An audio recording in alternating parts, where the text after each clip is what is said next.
Hello, and welcome to 73 Words in the 732, short stories from the East Brunswick Public Library. I'm your host, Melissa Hosick. Since 2018, the library has been celebrating National Short Story Month with a short story competition. With inspiration from our area code 732, we challenged our community to write short stories with 73 words or less. This podcast showcases some of our authors from the grown-up category. Today, we are joined by Yvette Schlussel from East Brunswick. Welcome, Yvette. Hi, nice to meet you. When did you start writing? Well, I've always written, I think, as far as back as I remember. I usually write poetry, even when I was a little girl.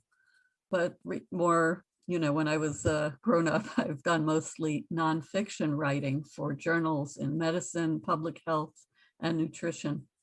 I'm a sociologist by training.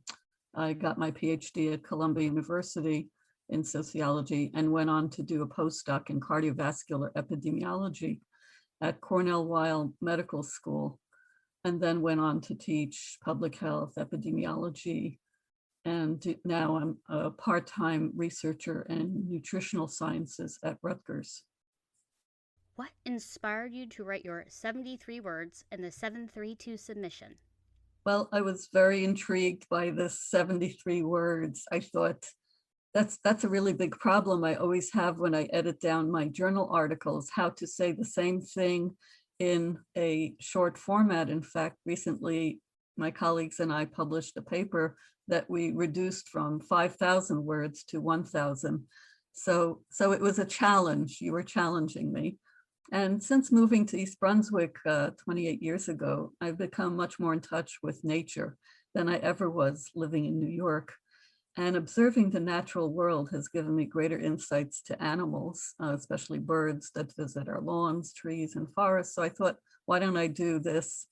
You can say something in 73 words about, the beautiful animals that we have in our midst. That's really what my inspiration was. Well, we'd love to hear you read it for us. It's called Leaving Home. He had come home finally, and I opened the garage door, forgetting that Lizzie, our cockatiel, was out of her cage, perched on my shoulder. She flew toward him, missing his arm, continuing out the door to the tallest oak on our lawn. I brought out her bag of seed, thinking the familiar recognition of her next meal would bring her back down. As fish swim in the sea, Lizzie flew to freedom. Thank you so much for sharing your story. Do you share some of the more of these journal writings you talk about? And if so, where can people find them?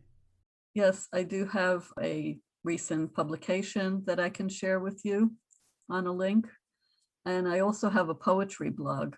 As I said, I tend to write poetry if I'm in a writing mood, because it's sort of, again, more challenging than just writing to me, especially trying to rhyme and trying to make it meaningful and not just silly rhymes. I've actually self-published a poetry collection with a neighbor of mine who took photographs in the grounds for sculpture. So people can order that if they'd like, of my poems. And I have a poetry blog that I can give you a link to. So we'll link that in the show notes. So again, we appreciate your time, Yvette. Thank you for joining us today. Thank you. Bye-bye. Thank you for joining us today on 73 Words in the 732. We hope you enjoyed this episode. Check out our back catalog anywhere you listen to podcasts and subscribe to be notified of our future episodes.